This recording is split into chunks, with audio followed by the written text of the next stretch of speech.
Hi friends, அனைவருக்கும் வணக்கம். தங்க நகை கடனில் மிகப்பெரிய அப்டேட் வந்து ரிசர்வ் பேங்க் ஆஃப் இந்தியா வந்து எடுத்துகிட்டு வந்திருக்காங்க. இது அனைத்து நேஷனலிஸ்ட் பேங்க்குக்கும் செல்லுபடியாகும். Canara bank, Indian bank, state bank, Indian overseas bank, Punjab national பேங்க்கு, ஆல் நேஷனலைஸ்ட் பேங்க்குக்கும் இந்த கட்டுப்பாடு உதவும் சொல்லியிருக்காங்க. என்னென்னு பார்த்தீங்கன்னா, என்ன கட்டுப்பாடுன்றத பார்க்க போகிறீங்க. ஒரு மக்களுக்கு வந்து ஒரு அதிர்ச்சியான செய்தினே சொல்லலாம். என்னென்னா, ரிசர்வ் பேங்க் ஆஃப் இந்தியா வந்து பார்த்திங்கனாக்கா நகைக்கடன் வைப்பவர்களுக்கு இப்போ ஒரு புதிய அப்டேட் கொடுத்துருக்காங்க. நாம் நகைக்கடன் என்ன பர்பஸுக்காக வைப்போம்?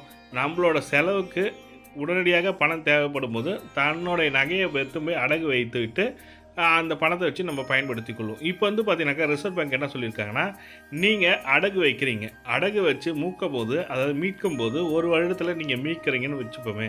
மீட்கும் போது ஒரு வருடத்துக்குள்ளே மீட்டிங்கனாக்கா அதற்கு வட்டி மட்டும் கட்டிட்டு மறு அடகுன்னு சொல்லுவாங்க. அன்றைக்கி வட்டி மட்டும் கட்டிட்டு மறு அடகு வச்சுப்பாங்க. இது மாதிரி ரிசர்வ் பேங்க் வந்து இனிமேலும் மறு அடகு கிடையாதுன்னு சொல்லிட்டாங்க. எதனால் கிடையாதுன்னு பார்த்தீங்கன்னாக்கா, பயனாளர்கள் கட்டுப்பாடு விதிக்கணும். இது மாதிரி ஒரே நாள் வட்டி மட்டும் கட்டிட்டு திரும்ப அதே நகையை வச்சு கடனை பெற்றுக்கொள்கிறாங்க. இது வந்து கண்டினியூ அது மாதிரி பண்ணக்கூடாது அப்படின்னு சொல்லியிருக்காங்க.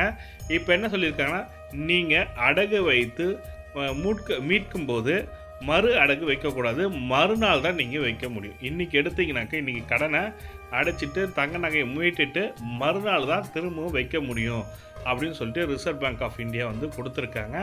இது ஒரு அதிர்ச்சியான செய்தினே சொல்லலாம். எதனாலனா, பெரும்பாலானவர்கள் வந்து பார்த்திங்கனாக்கா வட்டியை மட்டும் கட்டிட்டு மறு அடகு வச்சுட்டு போயிடுவாங்க.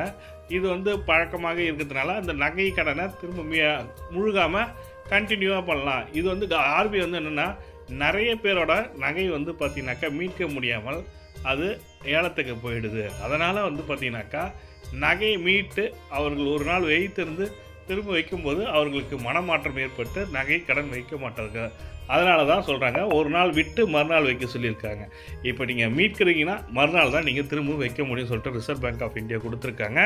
இது கூடிய விரைவில் வரப்போகுதுன்னு நம்ம சொல்லி கொடுத்துருக்காங்க. ஏப்ரல் ஃபஸ்ட் வீக்லேருந்து வந்துடும். இந்த தகவல் தான் உங்களுக்கு ஷேர் பண்ண நினச்சேன். இந்த வீடியோ பிடிச்சிருந்தால் லைக் பண்ணுங்கள், கூடிய சப்ஸ்கிரைப் பண்ணுங்கள். தேங்க்யூ.